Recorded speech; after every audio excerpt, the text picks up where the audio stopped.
Well, hello, visitors to and denizens of the YouTubeverse. I'm John, your sociable hermit in the woods, and in this video, I wanted to go through making berry muffins. Why berry muffins? I didn't even really think I was much of a muffin person, but one of the things I can get a lot of up here is berries. So I grow both raspberries and red currants on my own property. And in the brush around here, right outside of town, you can get huckleberries, one of my favorites. Large amounts of these, which are absolutely delicious. And Saskatoon berries, thimbleberries, more raspberries, wild raspberries if I didn't have enough domestic ones. So I end up with quite a lot of berries every year. Uh, One of the nice things about berries is that they freeze pretty well. You don't even need to vacuum seal them. You can, I don't know if you can see from back there, but these huckleberries were literally just put in a Ziploc bag in 1 cup portions. The excess air pushed out, and they were frozen months ago, and they're all still nice and intact and ready to use. Uh, Part of them have already been used out of this bag a couple of days ago, and that's the reason that you see a little bit of juice. So you could, of course, make pies with these berries, and I love pies, but the problem with doing that is it uses a lot of berries. So I get a certain number in the fall, and then if I make a couple of pies, they're all gone. So I wanted some way that I could sort of enjoy them over a longer period of time, and muffins are fantastic for that because they're easy to make, as I'll show you here. You make a batch of them, and then the muffins themselves can be individually saran wrapped and frozen. So if you want one, for instance, as a breakfast, if you're not too hungry, a coffee and a muffin is at least for me, pretty satisfying. You can literally just take one of those out of the freezer the night before, set it aside, and in the morning you've got a nice, delicious berry muffin to have with your coffee. So with no further ado, let's go ahead and make a batch of huckleberry muffins here. We're going to start with some flour. So 1.5 cups of flour.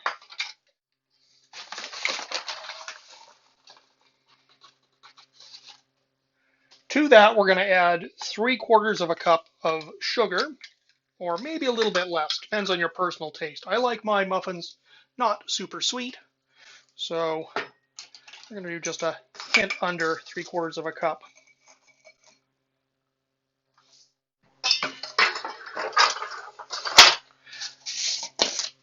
We're going to add 2 teaspoons of baking powder.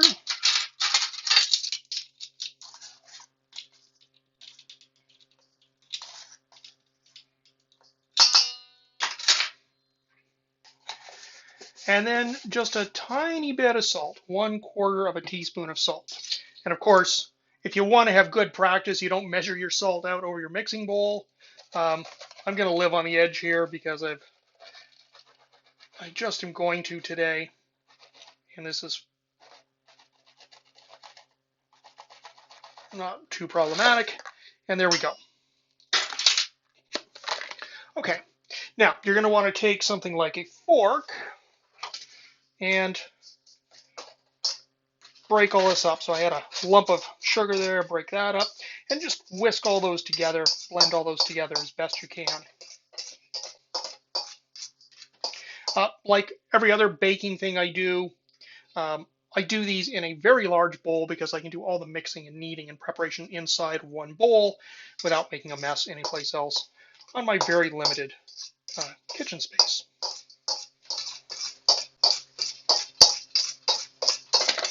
Okay, your next step, you're going to take a small bowl, and preferably one with measuring marks in it. This has marks at the 1, 2, 3, and 4 cups side, and a little grip handle and a little indentation to help it pour, so it's fantastic for this. We're going to start with some oil. We're going to use 1/3 of a cup of something like sunflower oil, something neutral. So 1/3 of a cup.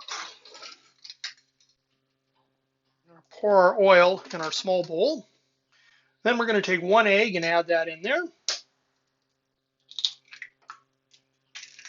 Now we want to fill this up to our 1 cup mark with milk. Now I'm actually going to be using condensed milk because I don't usually use a lot of milk here, so I tend to get condensed milk. And if you're going to do that, you want to do this half and half with water.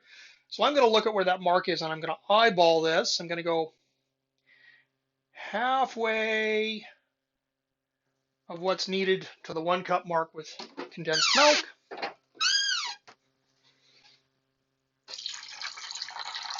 Up to my 1 cup mark with water. The next ingredient to go in is vanilla, teaspoon and a half.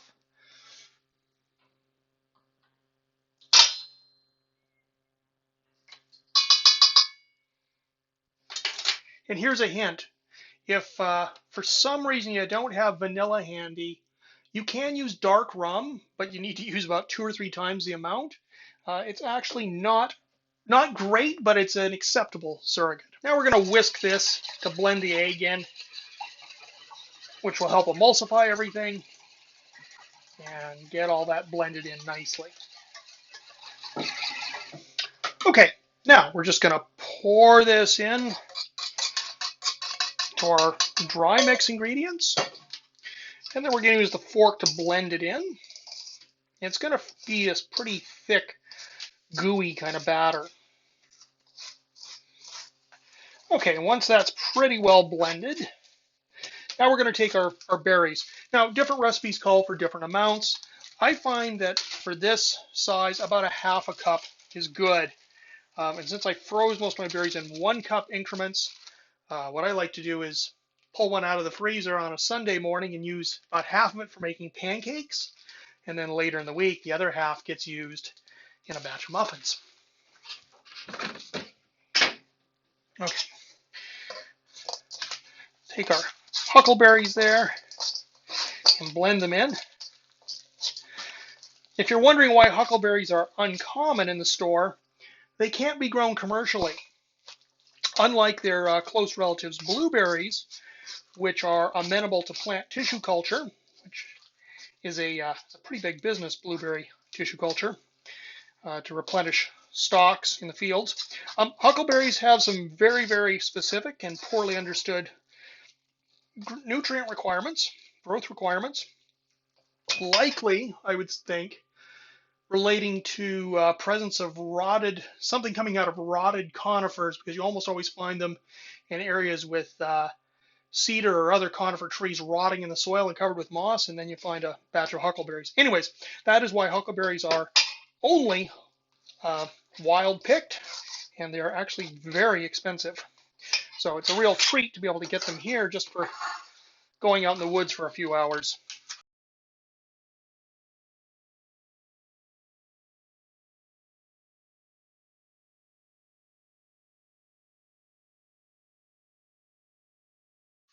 I'd point out that when I do go out to pick them, I'm not the only thing out there looking for them.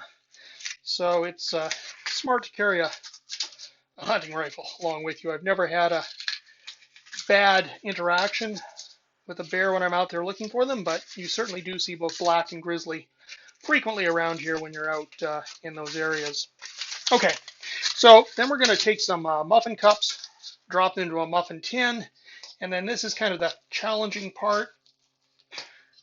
All right, so we're going to get a dollop of batter, and the stuff doesn't really want to come out that much, so you kind of goop it into the paper carrier there, kind of like that. Trust me, they're going to look much more appetizing after they cook. Another one.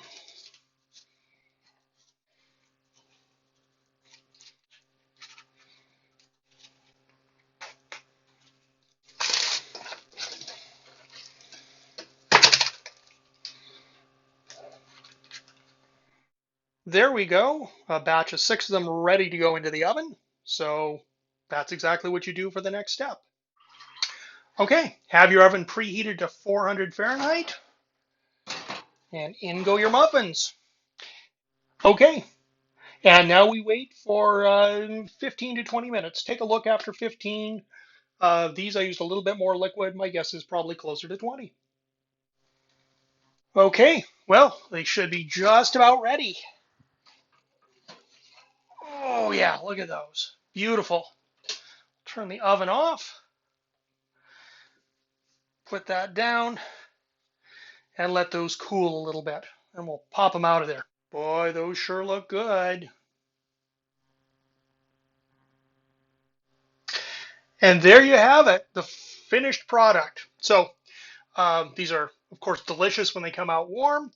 You can also let them cool for a couple of hours so they're really cooled down, and then they individually saran wrap really nicely and freeze. And then when you want one, just pull it out, ideally like the night before, pull it out, set it on the bench, and you got a delicious berry muffin waiting for you for breakfast. So hopefully that gave you some ideas on what to do with some of your collected fruit or berries. And with that, this is John, your sociable hermit in the woods. Until next time.